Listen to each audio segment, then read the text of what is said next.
Okay, good morning. So, inequality called as Cauchy-Schwarz inequality. Now, Cauchy-Schwarz inequality states that if I am given an inner product space X and I take any two elements, say X and Y, that belong to X, then absolute value of inner product between X and Y is always less than or equal to .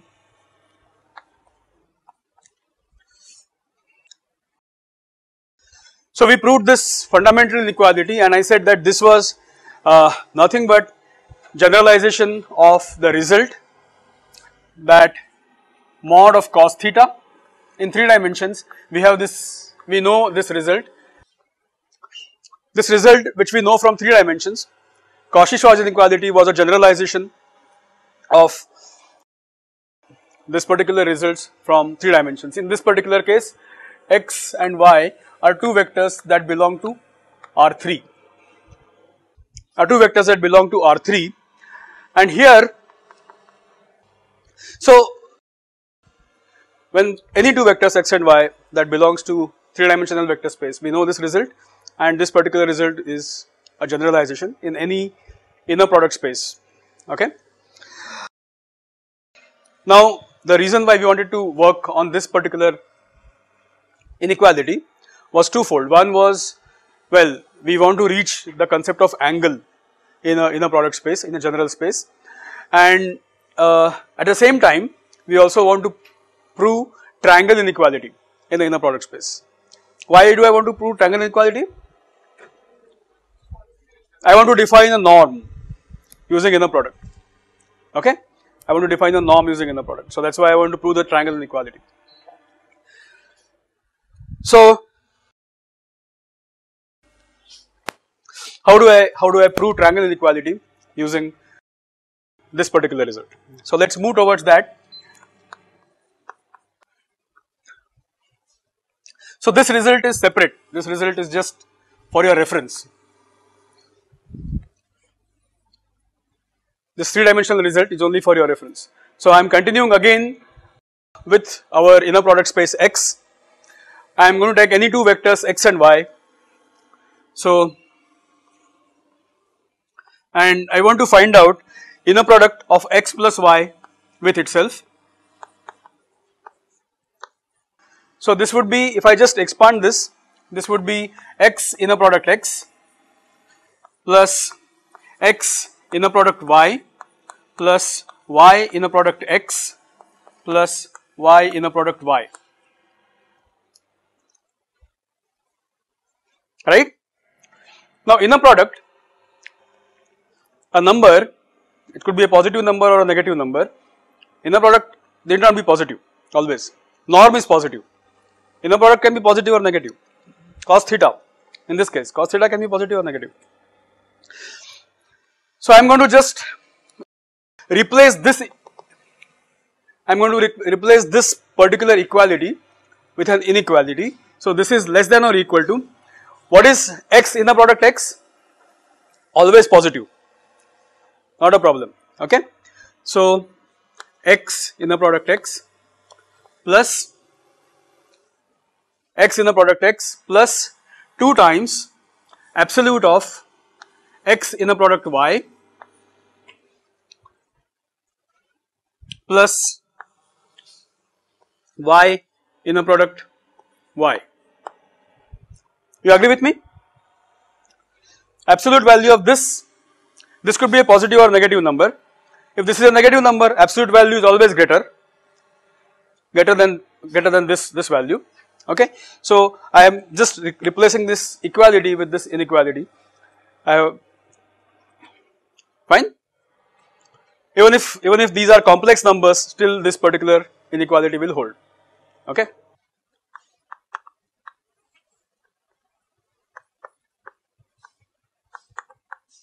See, now I am going to use Cauchy-Schwarz inequality. This absolute value is less than X inner product X raised to half into Y inner product Y raised to half. Okay. I am going to use this inequality here. So this will give me x plus y in a product is less than or equal to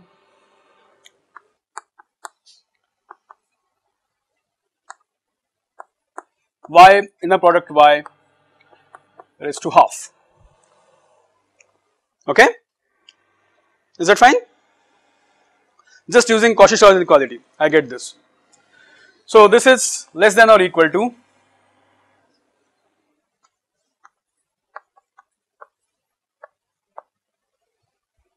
actually this quantity is less than or equal to, I am continuing.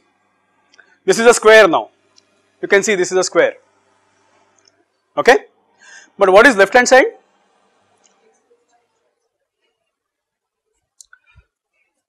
So I can write that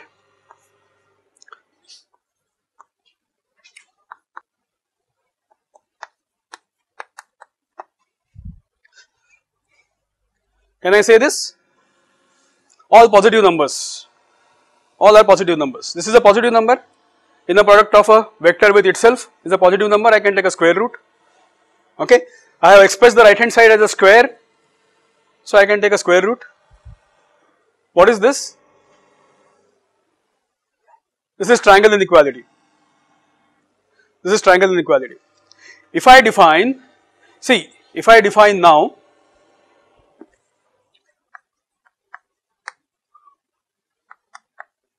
if I define a norm, okay, which is like this, then I have all three axioms satisfied. What is the first axiom? So we saw this, the first axiom is norm of x2 is greater than 0 if x is not equal to 0 vector and equal to 0 if and only if x is equal to 0 vector. Okay. Second, we saw what trivially held was alpha times x2 is equal to mod alpha norm x2. Alright. And what is the third? Triangle inequality, which now we have just now proved. Okay. So my third result is norm x plus y 2 is less than or equal to norm x 2 plus norm y. That is the result which I proved just now, right? So inner product defines a norm.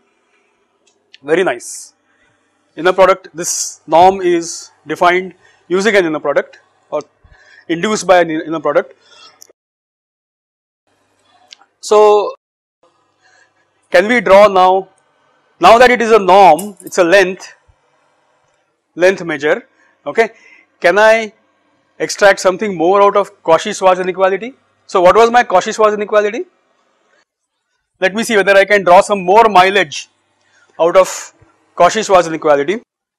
My Cauchy-Schwarz inequality was x, y less than or equal to, right, which is nothing but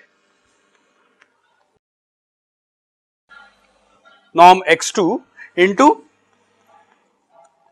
norm y2.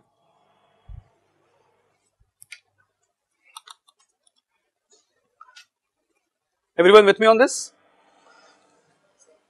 Yeah?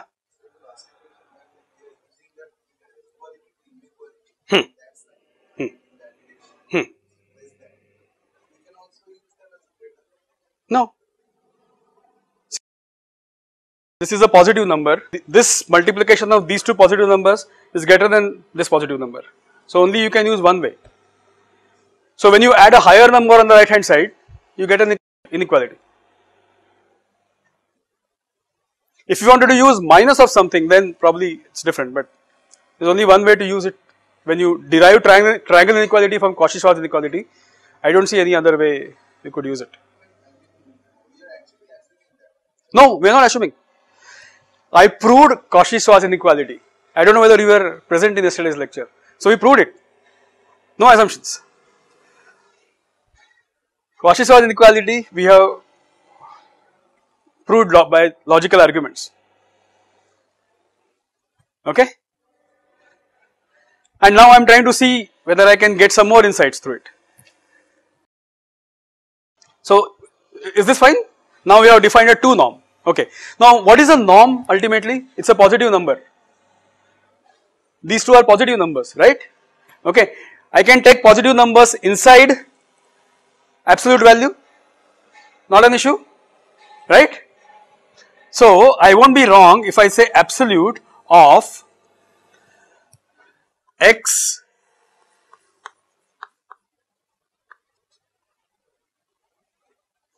fine. Is this okay? Just compare. I wanted to have x transpose y divided by 2 norm of x, 2 norm of y. Take 2 unit vectors in 3 dimensions, take inner product, what do you get? Cos theta. Okay, take 2 vectors in 3 dimensions and take 2 unit vectors in 3 dimensions and their inner product will give you cos theta. Exactly, that is what I have arrived at in any inner product space, same inequality, no difference. Okay, so I am going to say now, well, let me define an angle. So now let me define an angle in any inner product space. Okay, how do I define an angle? So let me define 2 unit vectors x divided by 2 norm. Okay, let me define another unit vector y cap, which is y divided by 2 norm of y, and then cos theta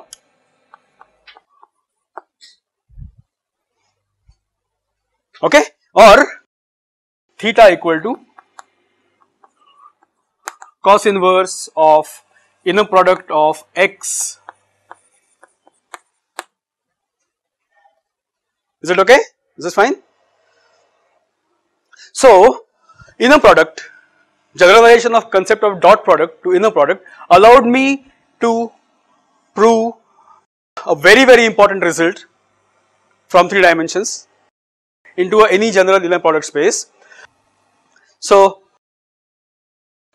we could define angle between 2 vectors. Now inner product space could be any set of objects, like we had set of continuous functions over an interval, okay, and when you study your undergraduate you come across many such functions. They are called orthogonal functions, they are called orthogonal polynomials. Why are they called orthogonal? What is the basis? Okay, it's basically you are talking because there is an underlying inner product space, the inner product defined on it, and that inner product okay allows us to define concept of angle between 2 vectors. Vectors as in elements of the vector space, they could be continuous functions. That is why you know we have all those results when you look at Fourier series. See, if you take this inner product space, set of continuous functions over minus pi to pi, okay, then we are told when we study Fourier series that and let me define an inner product here. Inner product is defined between any f and g, 2 functions, as integral minus pi to pi ft gt dt. Let me take this inner product space, okay, and let me define this particular inner product.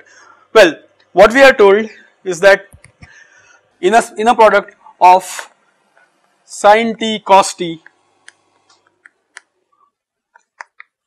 is 0 because they are orthogonal. Okay, when you hit upon this concept first time that there are 2 functions, why are they orthogonal? In what sense? Because when you think of orthogonality, you are trained to think in terms of 3 dimensions, I, j, k and so on. Okay, but what you should realize is that in the same sense I, j, k, 3 unit vectors in 3 dimensions are orthogonal. These 2 vectors are orthogonal in that inner product space, set of continuous functions over minus pi to pi, or if you change to 0 to pi, to 2 pi. So this is interesting. So this allows us to talk about orthogonality of functions, orthogonality of general vectors in any vector space, any inner product space. So far so good. So we have defined angle. Obvious thing that comes next is orthogonality. Okay, we say that two vectors are orthogonal.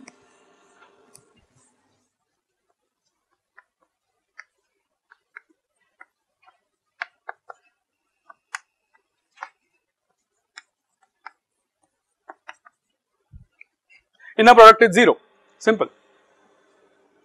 If the inner product is 0, then these two vectors x and y, any arbitrary vectors x and y for which inner product is 0 in the inner product space, they are orthogonal vectors.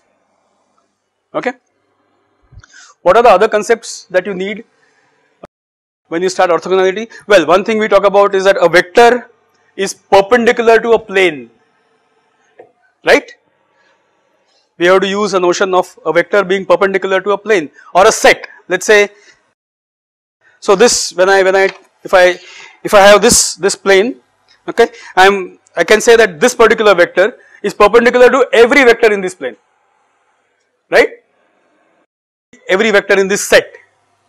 I could talk about an entire plane, I could talk about this limited set, and this particular vector will be perpendicular to all the vectors in this set. Okay. So if you have a subset S, which is subset of inner product space S, and a vector X that belongs to inner product space is such that X is perpendicular to Y for any Y that belongs to S, then we say that we say that X vector is perpendicular to S.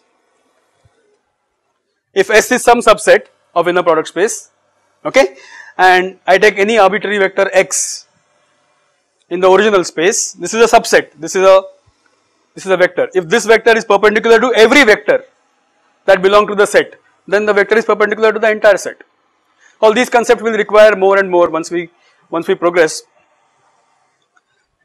Okay, so what result that I wanted to generalize? What was the best result in geometry that you keep using all the time? Pythagoras theorem. Okay, can we prove Pythagoras theorem? What is Pythagoras theorem? What is the statement of Pythagoras theorem? In 3 dimensions. Let's look at 3 dimensions. What is the statement? How will you state Pythagoras theorem in 3 dimensions? If you are given any two vectors x and y, okay, I am given any two vectors x and y in 3 dimensions and let x be perpendicular to y, how will you state Pythagoras theorem? Norm of minus x, y plus x. X and y are two vectors. What will form a triangle? X plus y will form the triangle. Y minus x also can form a triangle.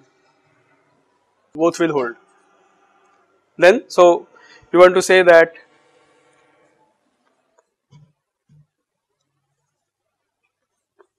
can I say this is equal to x transpose x plus y transpose y?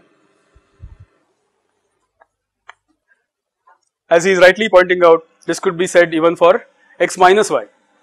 Okay, so x minus y transpose x minus y will also give you x transpose x plus. So this is my Pythagoras theorem. This is my Pythagoras theorem in 3 dimensions. Do you agree with me? Is anyone has a doubt here? What is x plus y? If I take two vectors in 3 dimensions, what is x plus y? Just try to visualize.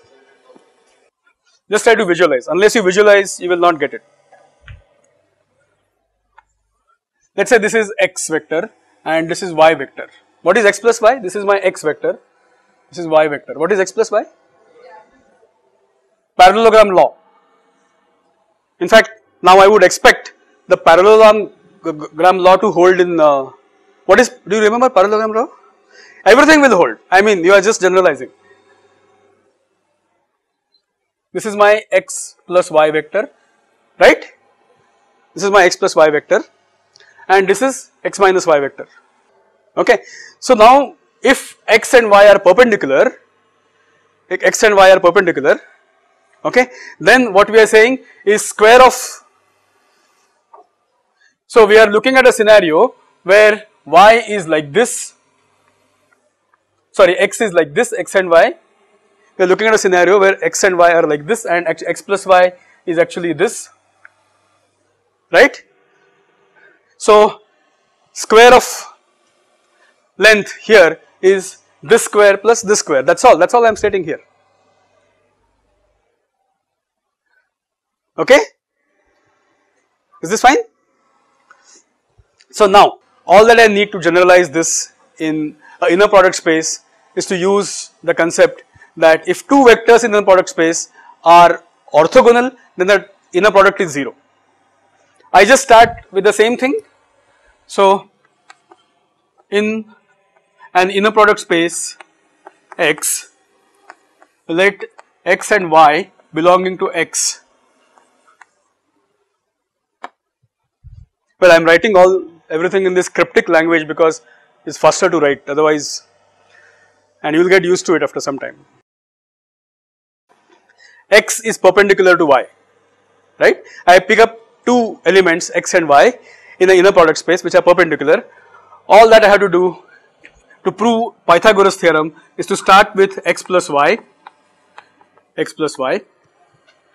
This is equal to norm x, this is equal to x inner product x plus x inner product y plus y inner product x plus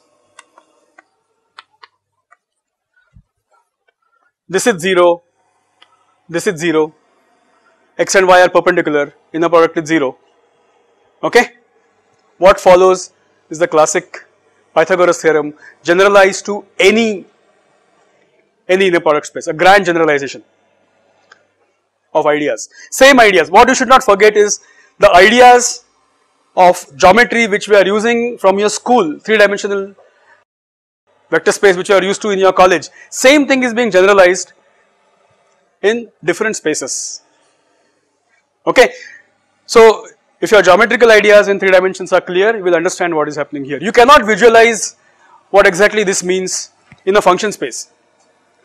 Visualization is not so easy, or I don't know whether it's possible, or in n dimensions, or but geometrically it is the same thing. What is happening here when you have two perpendicular vectors and writing orthogonal Pythagoras theorem? Geometrically it is not at all different. That is important to understand, okay. Same geometrical concepts are, we are not able to visualize this, okay. So what next? How did orthogonal vectors help you in 3 dimensions?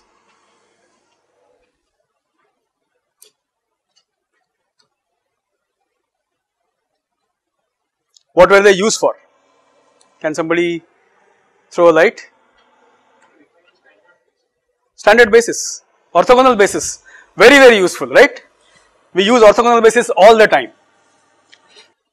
So you had 3 unit vectors which are orthogonal. In fact, you chose them orthonormal. What is orthonormal? Unit vectors. Orthonormal, their magnitude was 1, okay.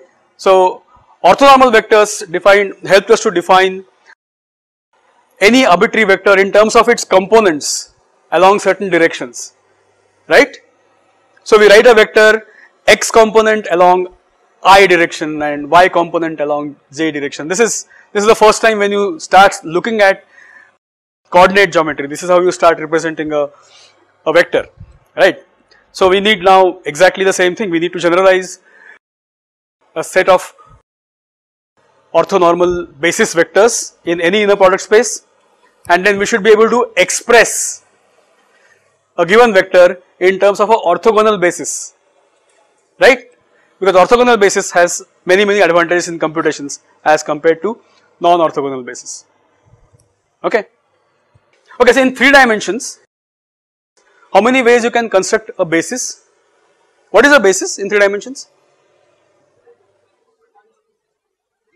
So for example, yeah, 3 independent vectors. Okay, so in 3 dimensions, just like this,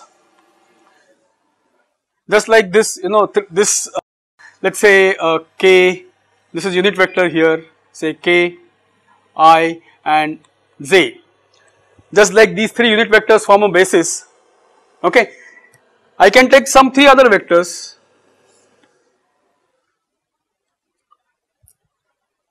say E1, E2, E3. As long as these 3 vectors are linearly independent, they can form a basis. There are infinite ways of defining a basis in 3 dimensions. Given that there are infinite ways of defining, so I can, if I give you some arbitrary vector in 3 dimensions, say this vector, so this vector v,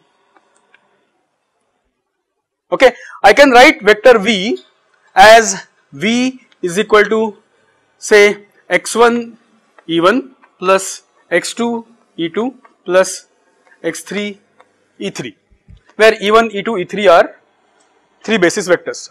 I am perfectly allowed to do this. Okay, yet we prefer to work with, so same vector v, we find it convenient to write in terms of, you know, some component xi plus yj plus zk and so on. So we prefer this basis over this basis, prefer this basis over this basis. Okay, so likewise, are there some special bases which are more useful when you do computations? It turns out that there are. Okay. Now, for example, I have a function, continuous function, which is a polynomial. Okay. Can I define an orthogonal basis for a set of polynomials? Then I can express, okay, I can express a polynomial something like this using orthogonal components. I can express a function using orthogonal components. I can express a function using orthogonal vector, orthogonal components along certain orthogonal polynomial directions. So I am going to generalize this idea. I don't like this when I work in 3 dimensions. I prefer this. So I need orthogonal basis when I go to an inner product space.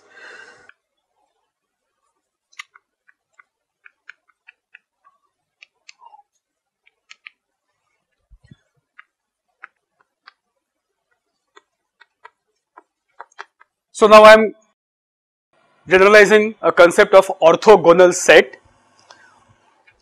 In this case, I, j and k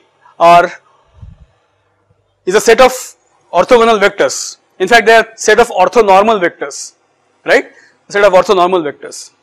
So in the inner product space, if I give you a set, okay, and if I pick any 2 elements in that set, okay, and if the inner product of any 2 elements is 0, then that set is orthogonal set. When we will call it as orthonormal set? If each one of them is a unit vector, then it is a orthonormal set. So if each vector has unit magnitude, then we call that set as a orthonormal set. Okay.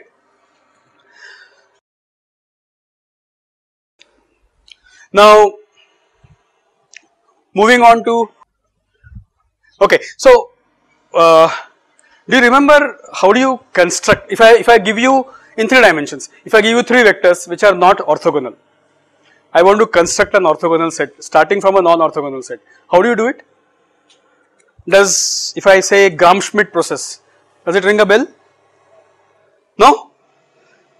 You don't know what is Gram-Schmidt process? Okay, we will study what is Gram-Schmidt process. So I like orthogonality because it helps me to represent vectors in a very nice way, and So if I am given a set which is not orthogonal, I would like to construct a set which is orthogonal.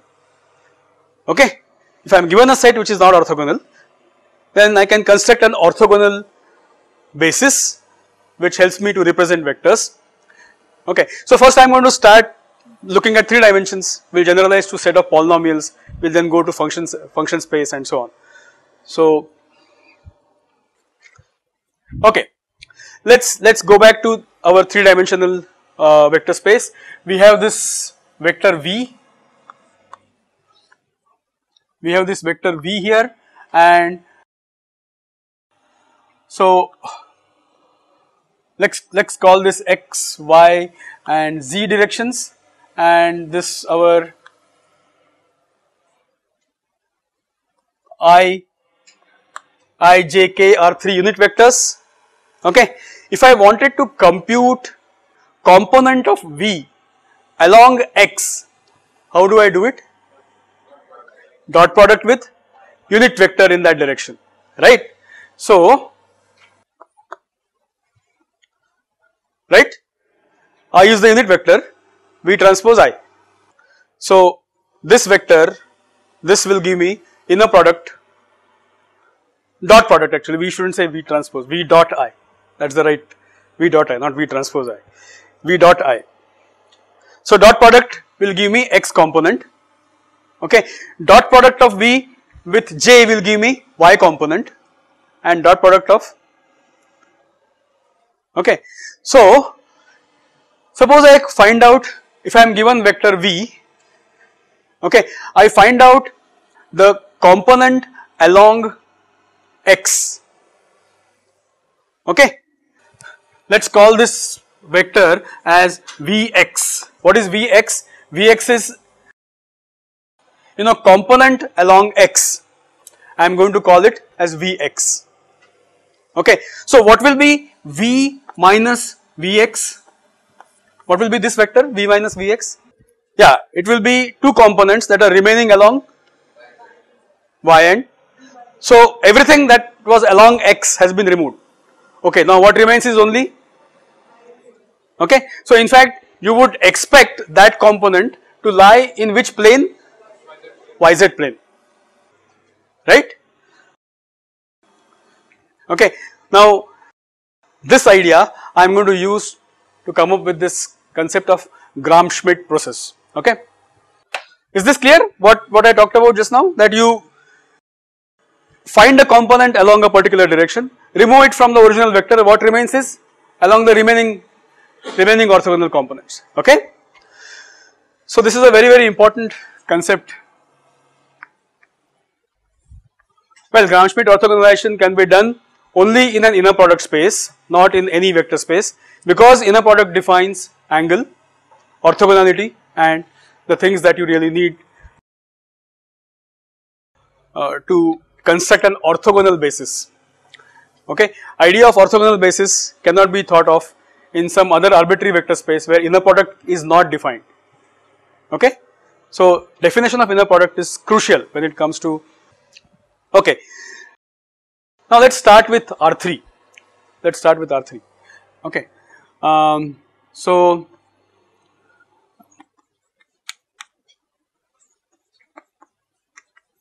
I am taking 3 vectors v1, v2, v3 which are linearly independent in R3 but not orthogonal, okay. They are not orthogonal, they are just,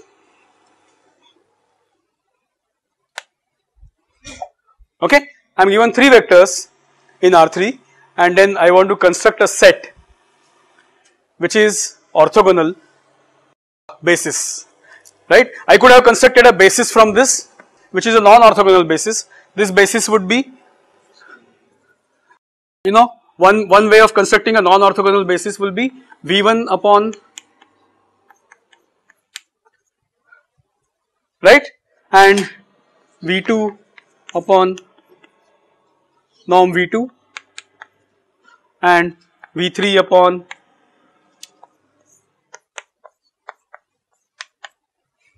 I can construct a unit vectors, I can construct 3 unit vectors but they are not orthogonal, okay. So I would like to go to orthogonal set from this. Okay, so let us define vector E1. Okay, this vector E1 I am going to define as V1 divided by 2 norm of V1. Is this fine? Okay. Now I want to construct, this is unit vector, so I got one unit vector. I want 3 unit vectors which are orthogonal. In fact, I would like them to be orthonormal. Then what I am going to do is I am going to remove the component. I am going to define a new vector Z2. I am going to define a new vector Z2, okay, which is V2 minus component of V2 along E1. How do I find component of V2 along E1? Dot product.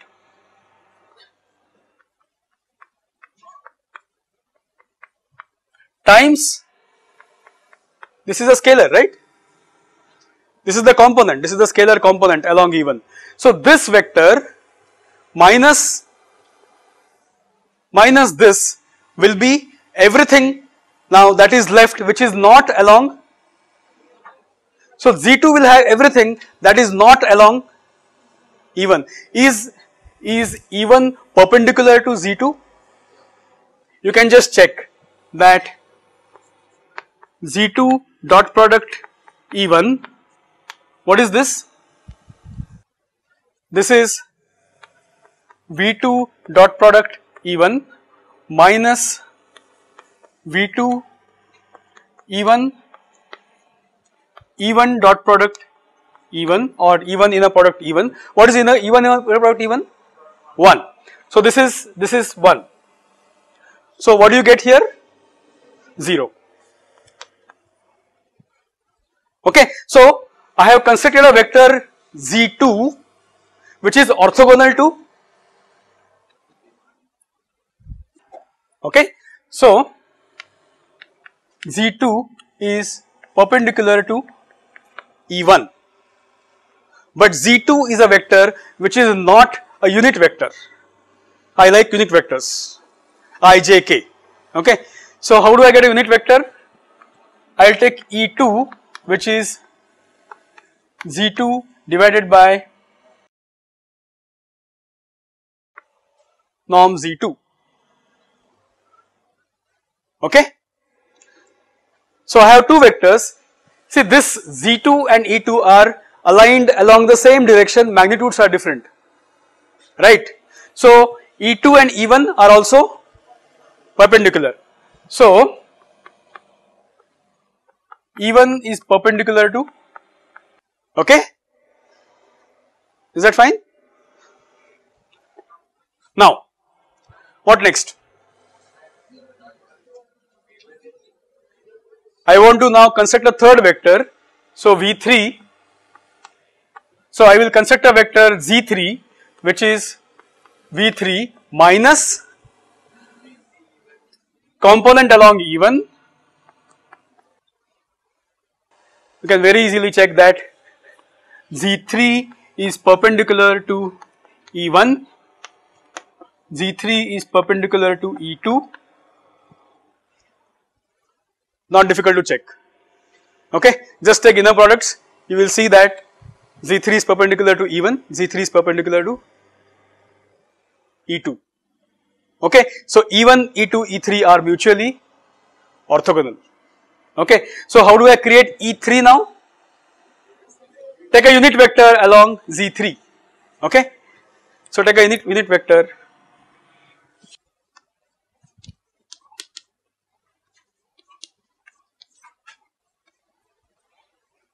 okay. So we started with a non-orthogonal set and we got an orthogonal set. I can do this, why just in 3 dimensions? You have some doubt? Which one? So this E3 is a third vector which I am going to define just by taking unit direction along Z3, okay. See, I started with, what did I start with? I start with V1, V2, V3. These are not orthogonal. Okay. So from V1 I constructed this E1 vector. Okay. Then I removed component along E1 from V2. Okay. Whatever was left was perpendicular to E1. Okay. Next, then I defined this Z2. I defined a unit vector along Z2. Okay. Then I removed component of V3 along E1, V3 along E2, right. Whatever was left was perpendicular to both E1 and E2. You can just check this. See, because E1 and E2 are orthogonal, if you take inner product of this, inner product of E1 with E2 will be 0 and inner product of E2 with E2 will be 1. Okay. So it will just nicely follow. So you started with 3 non-orthogonal vectors. Finally I got this Z3 which is not a unit magnitude vector. So I am just making this a unit magnitude vector here. Okay. So I can generalize this process in n dimensions. If you are given n vectors in n dimensions, okay, how could I construct an orthogonal set? In n dimensional space, how can I go on doing this Gram-Schmidt orthogonalization? So I could systematically go from 1, 2, 3, 4, so this is E1 is x1, then Z2 equal to x2 minus inner product x2 E1 and E2 equal to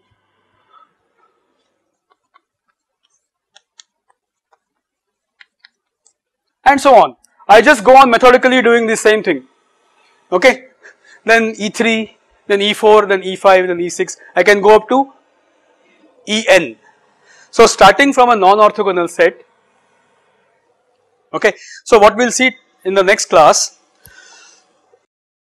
is we will take an example in 3 dimensions, construct an orthogonal set.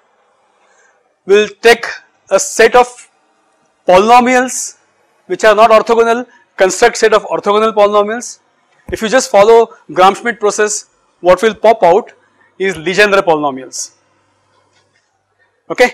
I think you have heard this name, Legendre polynomials, and then you must have heard shifted Legendre polynomials, and they must have heard Bessel's polynomials. All these things will fall into line if you understand Gram-Schmidt process.